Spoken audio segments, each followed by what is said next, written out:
vous expliquer en quelques mots ce qui les a conduits à se faire baptiser. Cela fait quelques mois que j'ai l'occasion d'échanger avec eux sur la foi et aussi, bien sûr, de préparer ce temps de fête. J'ai donc un peu d'avance sur vous. Et une petite idée de ce qu'ils vont dire, normalement.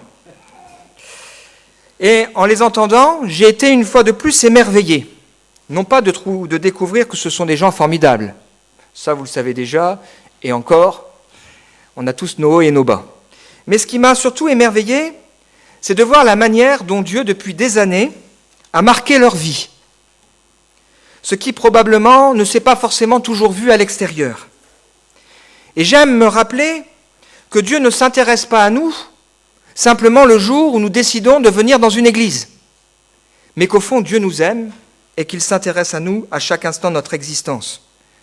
Je suis particulièrement attaché à un psaume de la Bible, c'est le psaume 139 qui a été composé par David, cet homme qui, à un moment donné, réalise qu'il n'est pas sur terre par hasard. Et il prend cette conscience que c'est Dieu qui l'a formé dans le sein de sa mère, que même alors qu'il n'était qu'une masse informe, Dieu savait à l'avance tous les jours qui lui étaient destinés. Et il reconnaît que c'est là quelque chose de merveilleux, une œuvre admirable. Il reconnaît que Dieu le voit et il a de la reconnaissance et de la louange pour Dieu. Il voudrait pouvoir dire que les pensées de Dieu sont si nombreuses qu'elles sont impossibles à être comptées et il s'émerveille en réalisant qu'on ne peut pas finalement fuir loin de Dieu. Il arrive parfois que l'être humain essaye de fuir Dieu. Dieu jalonne sa vie, les interpelle par différentes situations, et parfois on a envie de fuir Dieu. Mais David réalise dans ce psaume que finalement c'est impossible de fuir le Seigneur. Et parfois, et c'est ce que vont nous raconter tout à l'heure Émilie et Lionel, quand avec un peu de recul, on fait le bilan de sa vie, on s'aperçoit que c'est vrai, Dieu nous a marqués à différents moments et de différentes manières, et tout ça prend un sens différent le jour où on ouvre les yeux. On se souvient que peut-être un jour, on a prié. Prié parce qu'on traversait des moments difficiles. Souvent le deuil conduit les gens à prier, ou la maladie grave. Peut-être qu'on a ce sentiment aujourd'hui que ces prières-là n'ont pas été entendues et qu'elles ont été oubliées. Mais Dieu en réalité entend. Dieu voit. Dieu sait. C'est quelque chose de formidable. Parfois même un peu effrayant. Se dire que Dieu sait tout et que Dieu voit tout. Dieu est patient, Dieu est délicat, il éveille progressivement nos consciences jusqu'au jour où parfois un événement un peu plus fort vient marquer notre existence et nous fait reconnaître. Oui, il est Dieu, il tient tout entre ses mains et on décide de lui faire confiance et de lui abandonner sa vie. Reconnaître ou pas, parce que Dieu nous laisse libres. Libre de croire en lui ou libre de refuser de croire. C'est aussi ce que Dieu a voulu pour chacun de nous. Alors on va essayer d'expliquer pourquoi Émilie et Lionel vont dans quelques instants passer par ce qu'on appelle les eaux du baptême et pourquoi ils vont se faire immerger, c'est-à-dire plonger complètement. Pourquoi des hommes et des femmes en âge de raison, de manière consentante, vont faire ce choix. Cela nous renvoie tout naturellement à l'Évangile et à la pratique des premiers chrétiens. Je ne sais pas si certains d'entre vous ont eu l'occasion de se déplacer à l'étranger et de voir par moments des baptistères. Des baptistères, ce sont en réalité des endroits souvent en pierre qui peuvent contenir un corps en entier qui est plongé, immergé, qui nous rappelle que c'est comme ça qu'ont baptisé les premiers croyants. Jésus, lui, il n'a pas été plongé dans un baptistère puisqu'il a été plongé dans le Jourdain, donc dans une rivière. C'est encore plus impressionnant. Donc, le baptême nous renvoie naturellement à l'Évangile, mot dont bien souvent les gens ignorent le sens. Évangile, en anglais, se dit gospel. Alors là, tout de suite, ça éveille un peu plus l'intérêt. On pense à cette musique afro-américaine, joyeuse et sympa. Mais on oublie peut-être que, en réalité, la composition des gospels, c'est une manière pour ces hommes et ces femmes, par moments, dans des moments très difficiles, d'affirmer qu'ils croient en Dieu, qu'ils croient que Dieu est leur libérateur, qu'ils croient que Jésus-Christ est leur sauveur, et que finalement, même si, puisque le gospel remonte à la période où il y avait encore l'esclavage, même si, d'une certaine manière, on on essaie de les faire passer pour moins importants parce qu'ils sont noirs que les blancs, eh bien ils sont libres et ils ont de la valeur aux yeux de Dieu. Le mot gospel, ou le mot évangile, signifie bonne nouvelle. Je suis très attaché à ce mot. Déjà parce que dans le mot bonne nouvelle, il y a l'idée que Dieu a quelque chose de bon pour nous. Il a quelque chose de bon à nous dire. Je suis très attaché à ce mot parce que derrière le mot nouveau, ce n'est pas l'idée de dire c'est un message qu'on a inventé à l'église baptiste d'Épinal en 2016. C'est un message qui existe depuis plus de 2000 ans ou près de 2000 ans. Mais c'est l'idée de dire que ce message, il est toujours actuel. De la même manière qu'on parle parfois des nouvelles qu'on entend, c'est-à-dire les informations du jour. Donc le mot évangile, bonne nouvelle, nous dit que Dieu a quelque chose de bon à nous dire, qui est encore d'actualité pour nous, et qui peut changer nos cœurs et nos vies. Et c'est exactement ce qu'ont voulu faire les premiers disciples. Sur les petites feuilles qui vous ont été données, il y a des versets. Je ne sais pas si vous avez fait attention. Et en fait, on va parcourir ensemble simplement ces 3 versets. Premier verset, Marc chapitre 16, verset 16, Jésus qui dit à ses disciples, « Allez par tout le monde, prêchez la bonne nouvelle à toute la création, celui qui croira et qui sera baptisé sera sauvé. » Allez annoncer la bonne nouvelle à toute la création. Celui qui croira et qui sera baptisé sera sauvé. Il est ici question d'entendre cette bonne nouvelle. Comment peut-on croire en quelque chose dont on n'a même pas entendu parler? Comment peut-on en entendre parler si personne n'a l'occasion de nous l'expliquer? Et derrière l'idée de prêcher l'Évangile, il y a aussi l'idée que ce message, pour qu'il ait un sens, il faut qu'il ait fait écho dans notre vie. C'est-à-dire qu'il ait produit quelque chose dans notre cœur. On n'est pas ici en train de parler d'un message purement intellectuel, mais on est en train de parler de quelque chose qui a changé la vie. Donc entendre, puis croire, et enfin recevoir le salut, parce que c'est bien de salut dont il est question ici, et le démontrer en se faisant baptiser volontairement et publiquement. Alors ça nous renvoie à ce que c'est que l'Évangile. L'Évangile, c'est finalement le message qui est contenu dans toute la Bible. Vendredi soir, nous avons eu une conférence lors de laquelle nous avons évoqué à la redécouverte ou à la découverte de la Bible. Et nous avons, à travers cette première conférence, puisqu'il y aura 3 conférences les unes derrière les autres, montré qu'il y a toute une série d'éléments qui font de la Bible un livre unique. On a montré comment cette Bible a été constituée, c'est-à-dire comment on a retenu quel livre ferait partie du canon biblique de l'Ancien Testament et du Nouveau Testament. Mais on est surtout arrivé ensemble à cette conclusion que si la Bible est un livre unique, écrit pour les derniers récits il y a 2000 ans, et pour les plus anciens il y a 3500 ans, extraordinaire quand même. Quand on ouvre la Bible, on lit des textes qui ont été écrits il y a 3500 ans. Si la Bible est un livre unique, composé par une quarantaine d'auteurs différents et d'une incroyable cohérence, c'est parce que Dieu, depuis le début, a un message cohérent qu'il veut nous annoncer, et que ce message prend tout son sens dans sa réalisation en la personne de Jésus-Christ. Il a montré qu'il s'intéresse à notre humanité et qu'il a une solution pour nous, en la personne de son Fils, Jésus le Christ, c'est-à-dire Jésus l'envoyé de Dieu. Et dans l'Évangile, on découvre qu'il fallait que Jésus naisse miraculeusement d'une femme vierge. On découvre qu'il fallait que Dieu atteste qu'il était bien son Fils, le Messie, par toutes sortes de signes et de prodiges. On découvre qu'il fallait que Jésus mène une vie exemplaire, mais on découvre aussi qu'il fallait qu'il soit rejeté des hommes, en particulier des hommes religieux, qu'il souffre beaucoup, qu'il soit mis à mort, traité comme un coupable sur la croix, qu'il meure, qu'il soit enseveli, et qu'ensuite il ressuscite pour nous ouvrir la porte du ciel et nous envoyer le Saint-Esprit. C'est exactement le discours que Pierre va avoir juste après l'ascension de Jésus, juste après l'envoi du Saint-Esprit. Il va prêcher l'Évangile et il va expliquer cela. Il fallait que ces choses arrivent parce qu'elles sont comprises dans le plan de Dieu. Et quand les gens qui étaient là vont entendre Pierre parler, la Bible nous dit qu'ils vont avoir le cœur vivement touché, en réalisant qu'ils ont fait mourir le saint et le juste. Et ils vont poser la question à Pierre, que devons-nous faire ?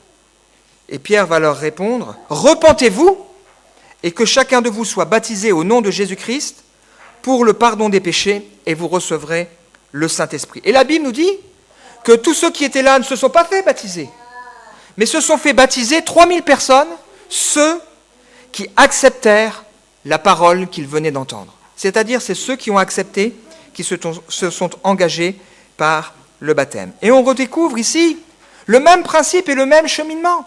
Ils entendent le message de l'Évangile, le cœur s'ouvre, ils acceptent ce message, ils se repentent, ils font confiance à Dieu et ils s'engagent et ils le témoignent par l'obéissance et par l'engagement du baptême. Alors si on regarde un peu plus près maintenant ce qui nous est dit dans ce qu'on appelle les évangiles, c'est-à-dire les 4 livres écrits par Matthieu, Marc, Luc et Jean, des contemporains de l'époque de Jésus, on découvre quoi ?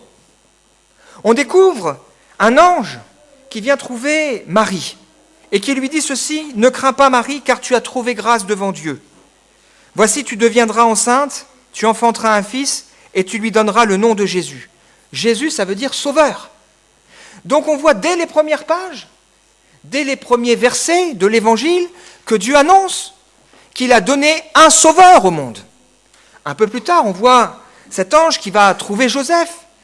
Joseph qui ne comprend pas ce qui se passe. Marie, qu'il n'a pas encore connue, est enceinte. Alors il se propose de rompre secrètement parce qu'il la respecte. Et l'ange vient lui parler et lui dit, « Joseph, fils de David, ne crains pas de prendre avec toi Marie ta femme. L'enfant qu'elle a conçu vient du Saint-Esprit. Elle enfantera un fils et tu lui donneras le nom de Jésus. C'est lui qui sauvera son peuple de ses péchés. » Alors là, on apprend quelque chose de très intéressant. Il est question d'un sauveur qui sauve de quoi ? De nos péchés. Un sauveur qui nous sauve de nos péchés. Ouh là là, quel mot désagréable à entendre. La Bible nous explique que le péché, c'est ce qui nous sépare de Dieu. Et il est impossible pour l'être humain d'être réconcilié avec Dieu par lui-même. C'est pour ça que Dieu qui nous aime a envoyé un sauveur qui peut nous sauver de nos péchés. Et bien sûr de la mort éternelle, nous assurer l'entrée un jour dans le paradis, mais avant toute chose, nous sauver de nos péchés. Un peu plus tard, on trouve l'histoire de Jean-Baptiste, le cousin de Jésus, qui était destiné dans la Bible à annoncer « Voici celui que Dieu a désigné comme étant le sauveur du monde ». Et qu'est-ce qu'il dit, Jean-Baptiste ? Il a un message tout simple. « Repentez-vous, le royaume de Dieu est proche. » Et ceux qui acceptent ce message s'avancent et se font baptiser dans le Jourdain. Symbole, dans l'ensevelissement, du renoncement à une vie sans Dieu, pour renaître à une vie où on laisse Dieu prendre les rênes de notre vie. Alors là, c'est très intéressant ce qui se passe. Jean-Baptiste, il voit des petits malins venir vers lui, surtout des hommes religieux. Ils ont compris, Dieu invite à se repentir, à se faire baptiser pour être sauvés, alors ils y vont, et ils se font baptiser. Sauf que ces gens-là se font baptiser sans que rien ne change. Alors Jean-Baptiste dénonce cette attitude. Et ils disent, non, c'est pas comme ça que ça se passe. Si on déclare qu'on veut que Dieu devienne le maître de notre vie, il y a des choses qui doivent se voir, il y a des choses qui doivent changer. La bonne nouvelle de l'Évangile, c'est que Dieu nous prend tels que nous sommes. Mais la bonne nouvelle de l'Évangile, c'est aussi que Dieu transforme notre vie, même si on a nos hauts et nos bas. Dieu transforme notre existence. Donc si on résume l'Évangile, c'est Dieu qui nous envoie un sauveur pour nous permettre d'être réconciliés avec Dieu, qui nous invite à croire cette parole et à faire un acte particulier de repentance, de reconnaître que nous avons besoin de lui et à le manifester publiquement en s'engageant par le baptême. Celui qui croira et qui sera baptisé sera sauvé. Alors quelqu'un pourrait peut-être se dire, je suis d'accord, c'est super. Si les hommes méchants peuvent changer de vie et se tourner vers Dieu, je suis d'accord. Mais moi, est-ce que finalement j'ai réellement besoin de Dieu ? Je n'ai pas tué, je n'ai pas volé, je n'ai pas commis adultère, etc. Ah ben ça nous amène au 2e verset que vous avez sur votre petite feuille. Qui peut être sauvé ? Jésus répondit, ce qui est impossible aux hommes est possible à Dieu. Qui peut être sauvé? Si vous lisez les évangiles, vous verrez comment cette histoire a eu lieu. Jésus a vu venir vers lui un jeune chef religieux, un homme exemplaire et très sympathique. Il est venu vers Jésus parce qu'il avait un problème. Il se posait des questions concernant l'avenir éternel. Et il va poser au Seigneur cette question: bon maître, que dois-je faire pour hériter la vie éternelle? Et Jésus va lui dire: mais tu connais les 10 commandements. Alors il va dire: mais lesquels? Alors Jésus va le prendre au mot et va lui dire: tu ne commettras pas d'adultère, tu ne tueras point, tu ne déroberas point, tu ne diras point de faux témoignages, honore ton père et ta mère. Et ce jeune homme, jeune, religieux, qui n'a pas de problème particulier, qui en plus est riche, va dire: mais moi j'ai tout observé, qu'est-ce qui me manque encore? Et là, Jésus va interpeller cet homme et lui dire: alors, montre ce que tu as dans ton cœur. Est-ce que tu es prêt à donner ce que tu as, ton argent, pour aider les pauvres? Et là, vous avez ce jeune homme qui est repris dans sa conscience, qui réalise que si il a d'une certaine manière respecté une forme des commandements de Dieu, eh bien au fond, dans son cœur est noir.